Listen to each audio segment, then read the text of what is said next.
Welcome to the Word of Mouth Podcast, your weekly rundown of the business, news, and trends affecting the dental industry. I'm your host, Jeff Lunt, and this is my co-host, Sarah. Hey, Jeff. It's good to be here today. Awesome. So last week we talked a lot about how AI is affecting and changing the dental industry and looking at sort of what trends are emerging and how AI is being used to impact both the clinical side of dentistry, but also the business side of dentistry. So if you haven't listened to that one, go and check it out. Highly encourage that. Today we're going to shift away from technology, which we've talked about in the last couple of episodes, and look more at kind of the business side. We're going to look at the patient experience, how things like luxury positioning and membership plans are affecting dental practices. Yeah, Jeff, I think that we've put a lot of emphasis on this new technology and how important that is. I think the patient experience is just as important, if not more. I mean, the technology gets them coming in the doors, but I think the patient experience is what keeps them coming around. And I think that's ultimately what provides value to these dental practices. Yeah, I agree 100%. And I would even push back and say it's not necessarily the technology that brings them in the door, it's how you make them feel. And a lot of that can be with the technology. You can make people feel excited about coming and being a part of the latest thing, or feel like they're going to get better care or less pain or less anxiety, any of those things. But a lot of it comes down to the patient experience and how you're positioning yourself ahead of them coming in the door. And so all of that comes from kind of this culture that you're creating with your employees, but also with just kind of how patients experience dentistry when they come to your dental clinic. Yeah, absolutely. You mentioned positioning. That's something we've mentioned in probably every podcast we've recorded so far. And I think that's because the positioning really is the name of the game in dentistry right now. I think that's what it all chalks up to when it comes to marketing and getting these new patients and getting them to stick around as well. Yeah, I think historically dentists used to compete on the clinical side, on location. They would compete on insurance acceptance. And the game has changed. I think the democratization of technology and information and advertising, marketing, those things have changed how dentists have to differentiate their practice. Yeah, we've definitely seen a shift to patients wanting the experience, the convenience. They want to trust their dentist and have that relationship with their dentist, and the perceived value, which really does come from that positioning, how they present themselves to the market, and then how those patients perceive the value of the dental practices they're looking into. Yeah, we talked a little bit before we hopped on about the divergence between healthcare and dentistry, and they're both obviously in the healthcare space. But when I go to the doctor's office, I don't mind necessarily having a more clinical experience.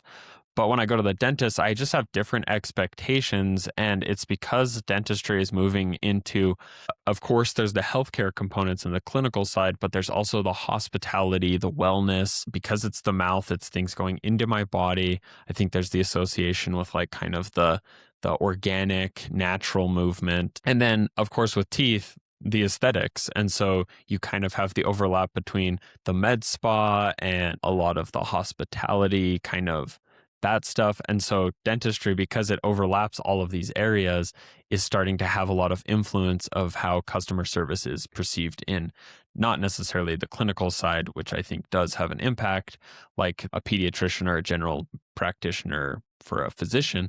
But you also have the kind of hospitality and med spa influence that's kind of overlaps with dentistry. And I think a big part of that is because people expect to go into their dentist frequently, right? You have the annual routine checkups. You expect to see your dentist at least a few times a year, whereas with your doctor, you don't really want to see them all that often. You don't want to go in regularly. And so I think it's true, Jeff, that there is this kind of mindset shift with dentistry where they do expect kind of a more personalized experience, a more comfortable experience, because it is something that they do, with some level of frequency. Yeah, I just got off a call earlier today, actually, with one of our dentists that we work with, and he was talking about how that's such a big part of his practice, making his patients feel like family. And they send get well cards because they hear about people who are ill. They send bereavement stuff when there's that kind of situation for their patients. They send graduation congratulations, and so the two times a year that you're coming into the dentist on top of any additional times certainly starts to add up, where with your general practice doctor, ideally you're only going to them for an annual physical. And even if there is other things that come up, a lot of times it's going to a specialist or an urgent care or an emergency room. So you may not even see them every time you have a medical issue. Whereas for the dentist, it's them every time, emergency, whatever else. And so I think, yeah, you're right that there is a different relationship that you have with your dentist than you have with your doctor, and we feel that. We feel that with the way that the dental industry is being perceived, and how people are interacting with their dentist and their dental clinics, their hygienists, their dental assistants. People just develop a different relationship with them than they do with other medical industries, and so acknowledging that and saying, look, this is something we got to think about and talk about is kind of why we're talking about this today.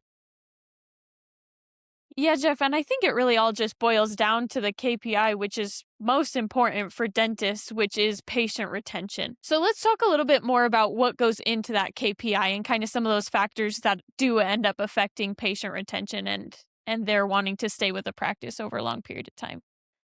Yeah, I think the funny thing about the patient experience is dentists can start to kind of play Moneyball a little bit with what works for their practice, and every dental practice is unique, and so nothing that we recommend is ever fully universal. For one practice in their community, a referral program might work awesome. In another community, because of their demographic and how that kind of culture of that community exists, saying, hey, we'd pay you $100 to bring someone in, they get $100, that feels a lot more transactional, and that sort of detracts from the patient experience. And so it's totally practice to practice specific. And that's why I say we kind of play Moneyball with a lot of um, these statistics. Is what is working. We can look at the data now. Data is more accessible than ever. And so what is patient return rate look like? What is booking rate look like?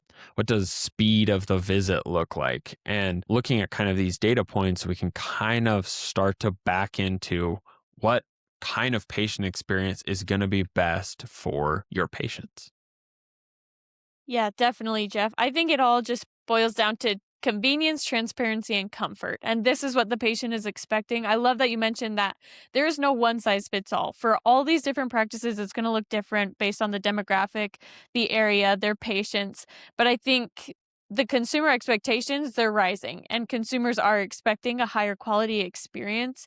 And now it's time for dentists to get creative to meet those expectations. And we have talked in past episodes about some of those creative ways to kind of cultivate this experience for the patients and to kind of tap into your specific niche for your dental practice and kind of what that looks like. Yeah, and one of those creative ways is out of pocket dentistry. Right now, out of pocket dentistry is on the rise, and it makes a lot of sense. I think a lot of employers are recognizing that dental insurance is a huge cost in terms of a benefit, with maybe not that much of a payoff because it is so difficult to find a provider that accepts your insurance, and dental practices are starting to drop PPOs because reimbursement rates have stayed basically flat while inflation has risen. And so, pretty much every dentist we've talked to is dropping plans because they're looking at their plans, they're looking at their reimbursement schedule, and they're saying, I'm making like 10% or less margins on these cleanings for these patients. And ultimately, we talk about it this way at OpKey, is that's just a marketing expense. That's all it is you're paying the insurance company to send that patient to you. And if the marketing expense per patient is too high, then they're just not worth paying for. It's just a business decision.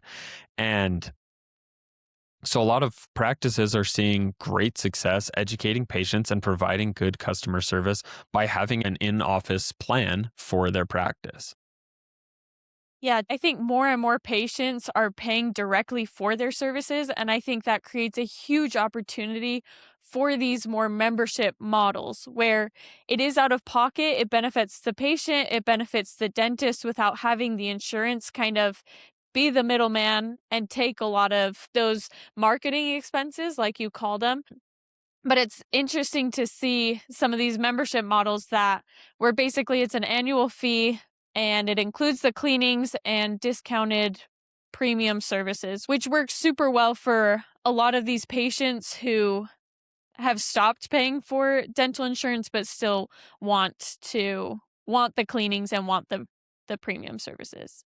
Yeah, it creates a lot of loyalty. I think the more that dentistry kind of uncouples itself from the existing insurance situation, the better for the dentists and for the patients. I know I've gone away from dental insurance because the in-house plan for my dentist makes just a ton more sense financially for me.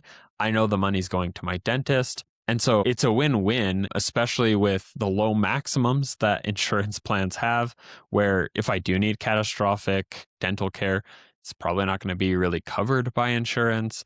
And so getting the discount effectively allows me to maintain the same benefits, just in a little bit of a more creative and effective way for me as a patient and for my dentist.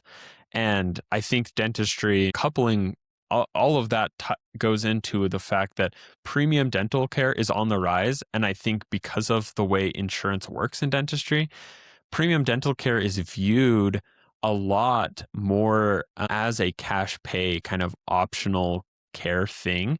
And so people aren't as resistant. If someone goes in for a tummy tuck or some of these aesthetic medical treatments, they expect to pay out of pocket because insurance doesn't cover those things.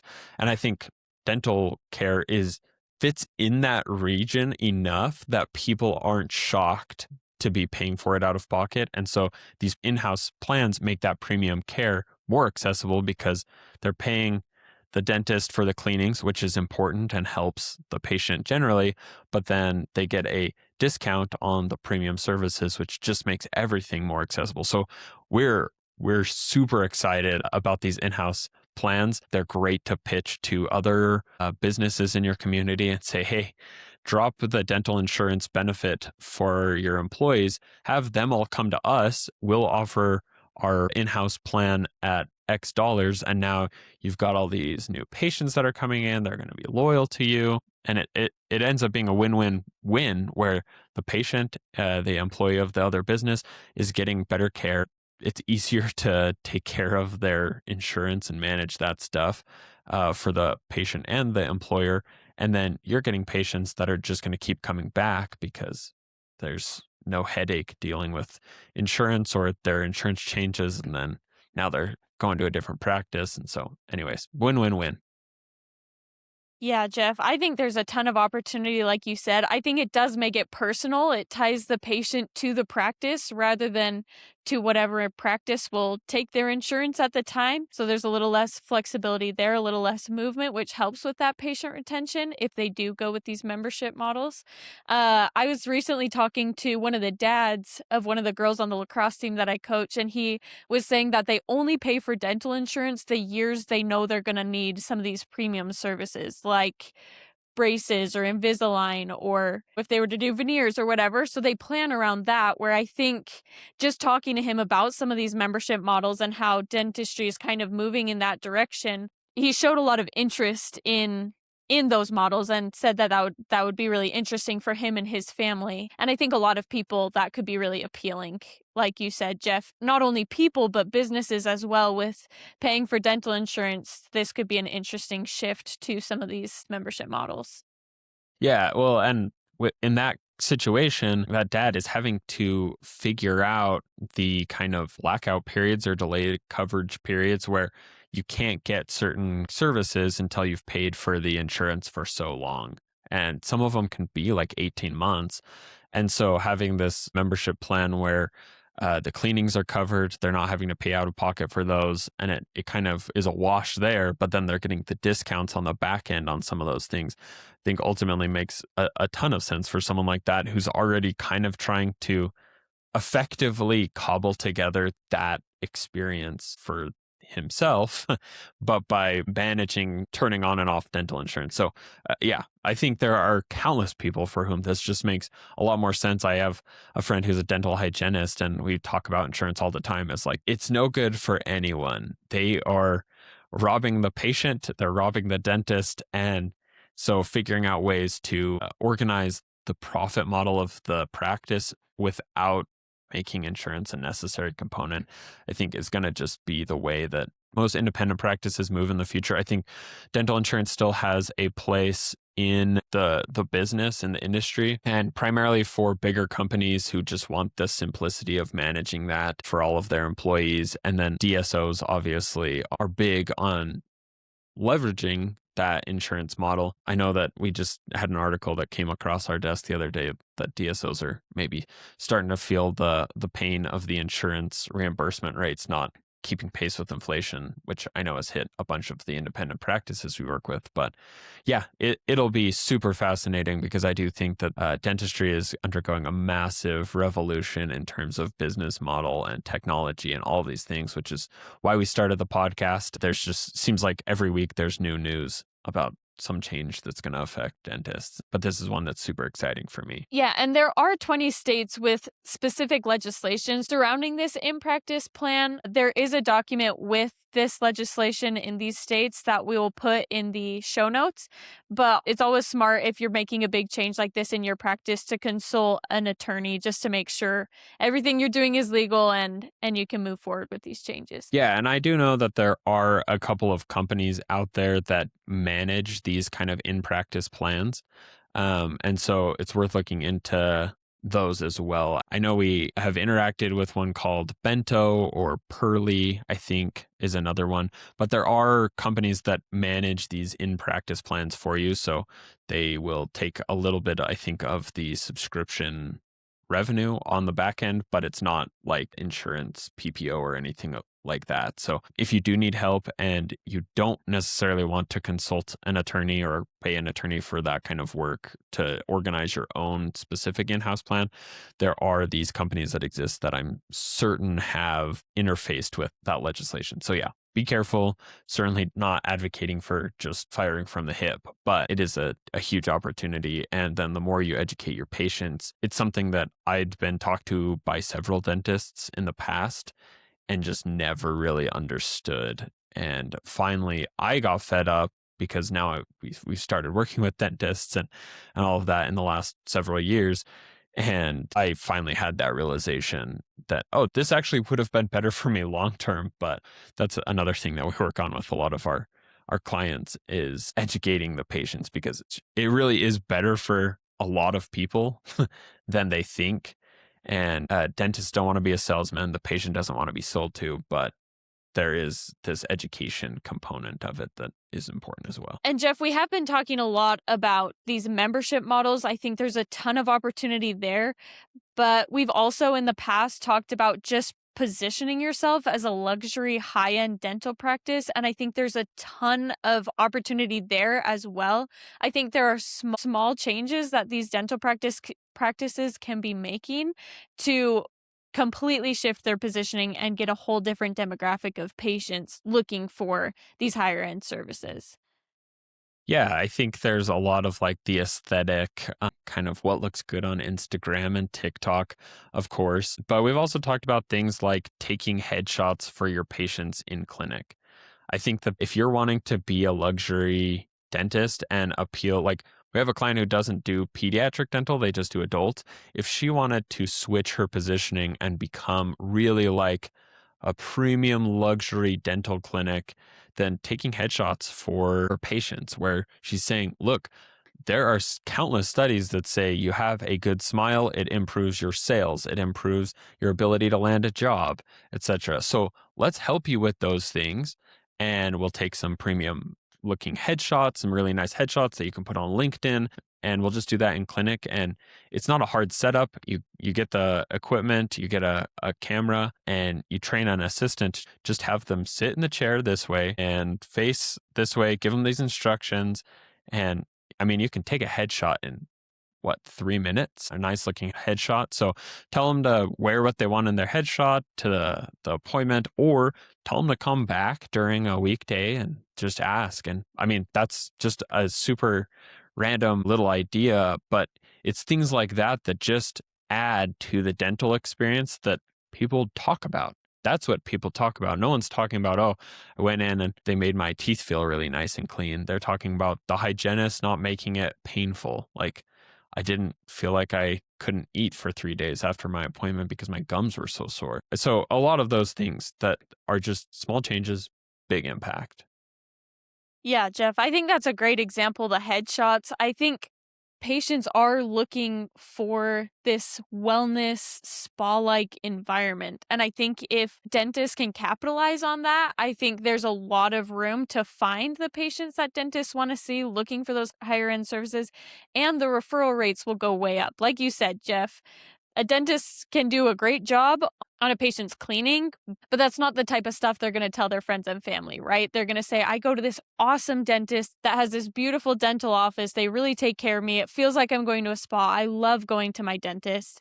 We talked, Jeff, a few weeks ago about that one dentist in Florida. I know Yeah. they have a couple different APA, practices.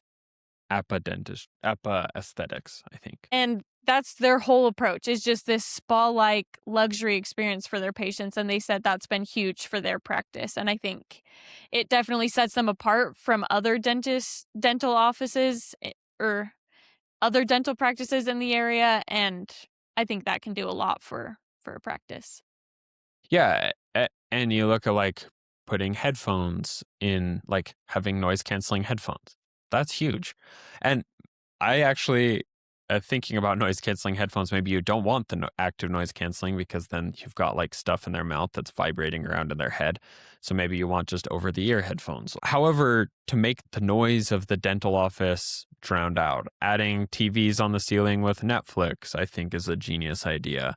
I think there's other things you can do with like sedation. I know offering like nitrous is something that a lot of people like to do. We have a client who got their certification for IV sedation. And so they have that option if people really want to come into the dentist and just have it be low intensity. And so there are certainly a lot of options available to make your practice feel luxury. And again, it goes back to sort of the data. What are the patients you're trying to attract wanting out of a dental experience? Are they wanting kind of the everything's white and super aesthetic, like Instagram Instagrammable dental office? Are they wanting the sedation? Are they wanting headshots? Are they looking for professional dentistry? And once you can kind of identify that, see what things make a difference, what things people are talking about, you can move things very quickly in terms of driving referrals, getting good reviews, all of the things that really are the fundamental components of growing a dental practice. I think dentists have shifted a lot of focus to ads and SEO and kind of those things. But historically, dentists were part of the community. And I think it's shifting back towards that.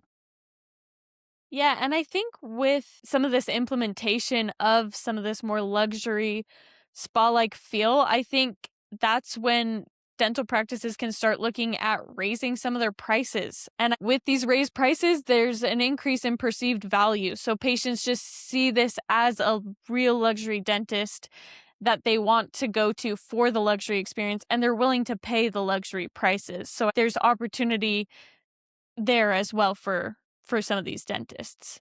Yeah, definitely improving your perception and reputation allows for that kind of price flexibility. And everything is a negotiation. So if you have some patients who have different needs, certainly you don't need to just charge everyone everything they can possibly pay.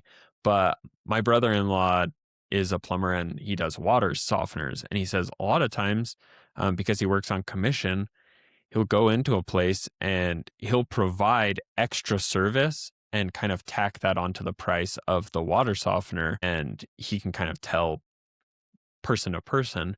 And he said he's never had anyone complain or say anything like that, but that it allows him the flexibility to provide the service and meet the client where they are. where if it is a client who's in the top 1% of income, they're expecting a different price and service than the person who's coming in just to try and kind of keep their mouth healthy. So I Yeah, do think that there's definitely. there's a lot more flexibility than maybe it feels like there should exist in a healthcare industry. For sure. And Jeff, with that example, I think the services or the technology or the perceived value bring the patients into the practice, but I think it's the experience that keeps them coming back and keeps them referring their friends and family that are looking for a similar experience. 100%. I think looking at the practices that win or lose, a lot of it comes down to the retention, the intangibles. So the clinical work, I think for a lot of people is going to be pretty cut and dry. Like they're not going to feel the difference. You as a dentist probably know the difference, and that's great. But for me as a lay person, as a non-dentist, I don't necessarily know the difference in treatment, in clinical treatment. But I do know that my mouth doesn't hurt when I go to my dentist and my hygienist. I do know that when I go in, my dentist screaming by name. They know about my kid. They know about my birthday. They make me feel like I'm an important patient. And those are the things that patients walk away with, where a poor experience leads to negative reviews, you're losing referrals, and ultimately that patient retention, which we talked about all the way back at the beginning. If you don't have that, that is a super expensive way to run a practice. I think it's 5 times more expensive to get a new patient than to retain one. And so ultimately, all of this comes back to not only increasing patient value and increasing perceived value, but also patient retention, which is the number one driver of dental practice success for any independent practice that's looking to have some relationship with their patient long term. Yeah. You mentioned that communication piece, right? The dentist knowing you by name, knowing what's going on in your life, asking about how your trip was over the summer.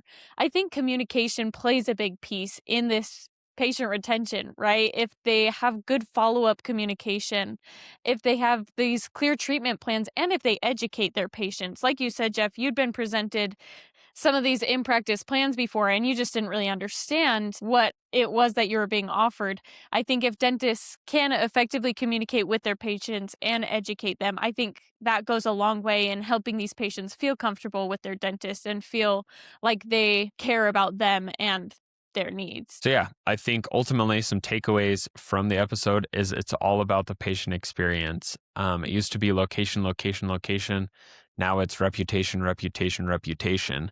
And a lot of that's built by how you communicate with your patients, how quick you are to kind of how seamless the booking experience is, things like that.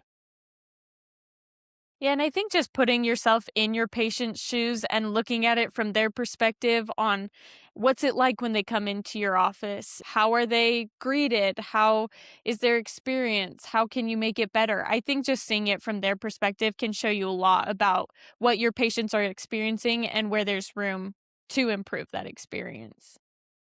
Yeah, I think taking an audit of your current systems, looking at the patient journey, looking at kind of your outreach to patients. How are you getting referrals? How are you getting reviews? And then kind of communication generally. Are you reactivating patients who haven't been in for a while? Are you communicating about birthdays or holidays or promotions or different life events that are happening for the patient and staying again, creating that relationship where you're staying in touch. I think, again, you see the dentist twice a year and you may not feel like that's a huge relationship driver, but I have friends that I see twice a year and they're still great friends and I can maintain that relationship. And so the twice a year is great, but if you're sending out emails and having communication with them in the interim, I think that's huge for a practice in terms of providing that experience as long as it's tastefully done. You don't want to just spam them with generic marketing stuff, but the more premium you can make your practice feel, the better. And then again, looking at your in-office stuff, taking headshots or providing headphones and Netflix or music or different sedation options. All of these things just contribute to a better patient experience overall. and patient retention. Yeah, and I think considering a membership model, especially if you're less insurance dependent in your dental practice, I think there's a lot of opportunity there to help both you and the patient to cultivate this luxury feel and set everyone up for success. So that's definitely something to consider. Absolutely. So, I mean, we talked the last couple of weeks about some new technology, AI, peptides, some of those things that are impacting the future of the clinical side of dentistry. And some of those things may be the things that get your patient in the door. But regardless of how your patients come to you, the patient experience is what keeps them coming back and builds that patient retention number, that KPI. And so, taking a look at that, we've given a lot of ideas in this episode. If you'd like to discuss any of those with us, please drop a comment. We'll respond to all of those. We love interacting with our dentist friends in the comment section. We would appreciate it if you would click subscribe so that you can stay updated on these things. We are here on YouTube in person where you can see our faces, or if you want to just listen to the audio, we're anywhere where you get your podcast, Apple, Spotify, etc. Thanks for hanging out with us this week. Super excited to continue talking about some of these things next week and look forward to seeing you in the next one. Thanks, Jeff. See you next week.